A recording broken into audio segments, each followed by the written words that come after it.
Diablo 2 was an incredible, groundbreaking experience when I first played it, more than 20 years ago. I understand the idea of wanting to keep things true to the original with the remaster, but I kinda wish this was more than just a graphics overhaul. Welcome to completion number 23 of the Potato Backlog Project. Make sure you stick around to the end of the video for the Primeval approved Tater Raider, and let's get into it.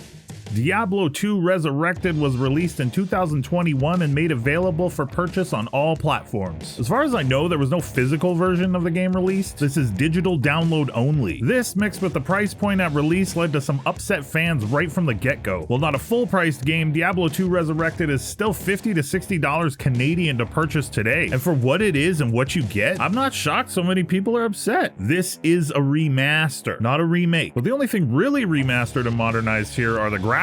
Outside of some very small adjustments, the game is incredibly faithful to the original release. The option is given to the player to switch between the old school graphics and the brand new modern look. This can be done at the press of a button on the fly during gameplay. This is a neat touch, and it was cool to check out the look of some of the places versus how they look with the modern update. But outside of that little bit of nostalgia for me, I ended up leaving it on modern for my playthrough. Gameplay is where I was a little torn with Diablo 2. I like that they offer the untouched gameplay of the original. It's the first game I bought when I purchased my very first PC. I love Diablo 2, but maybe they could have had a modernized version as well. Just like they allowed you to switch between the two graphics settings, allow the player to play the untouched original, include it within the package, but include a modernized, upgraded, remastered version of the game as well. Diablo 2 was groundbreaking stuff when it released. It was the gold standard for dungeon crawler action RPG games for years, and that should be respected. But game design and development has advanced a lot in 2 decades. And as I worked through the game this time, it left me wanting some more modern options. I found myself frustrated and annoyed a lot. By the time I hit Act 5, I just wanted the whole thing to be over. As for the price point alone, I just expected so much more. I don't think anyone should feel bad if they played Resurrection and didn't enjoy it as much as they did the first time they played through the original. There are people out there that still only play the original Diablo 2. They don't even like Diablo 3 and will most likely never even touch 4, and that's okay. For me, I was left feeling like this would have been a great opportunity to modernize the game, bring it in line with 3 and 4 while respecting the original, putting a package together that would have made all Diablo fans happy. It's not like this was made by some small indie mom and pop company that didn't have the resources to do something like that. One of the biggest fails of this package for me is the controller option. These games are traditionally played on keyboard and mouse, but Blizzard released this for multiple platforms, and if you get it on console and play on controller, get ready to be frustrated. Moving your character around is great, it's fluid, and you can go in all different directions. The ability to map your skills to different buttons and toggle the shoulder button for more options also works really well for the controller. The failure here is the inability to cycle through targets on screen. This makes some characters nearly unplayable on harder difficulties due to the need to target very specific things in very specific orders at times. I don't understand how this was allowed to pass. If you're going to release a game on all platforms, you should make it accessible and fun to play on all platforms, with all of the control options available optimized for the best player experience possible. Even picking up items on the ground when there was a ton of loot was frustrating. These little things build up over the course of the playthrough, and they pull you out of the experience, almost as much as going back to town every 5 minutes. They definitely could have put a better effort in here for sure. I went through Sorcerer, Necromancer, and finally settled on the Amazon for my full playthrough, as it was the character I was able to work the best on the controller. This shouldn't have been something I needed to decide at all. The new Xbox and PlayStation consoles both support keyboard and mouse. At the very least, they could have added this option for anyone that gave them money for the console version. Another standout glaring issue that aged very poorly was the NPC AI for your hired help. If you're playing through solo, you need to have a little buddy come along to help you. You would think remastering a game would be a great time to tweak something like this. Maybe at the very least, grant them the ability to properly navigate the landscape and walk through a friggin' door. There are online play options and a season ladder option that was added post-launch. I had planned to explore these a little bit, but after the controller issues, my goal became finishing the game and moving on. And so I'm torn. I'm left wondering why this game was made. The original still exists, and I think you can still play it online as well. So for the purists out there, they probably just stuck to that version anyways. Why would you pay for something you already have? I would maybe understand from a collector standpoint if we had the ability to get a physical copy, but I just don't know.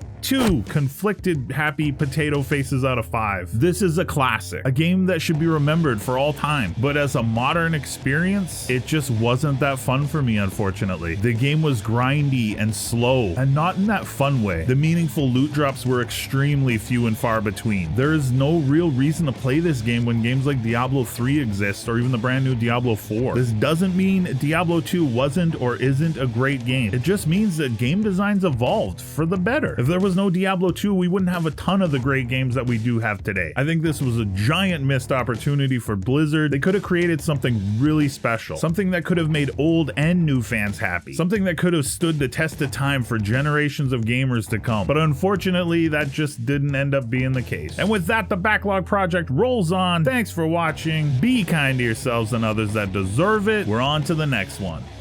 But the only thing here that the Roderick Cube.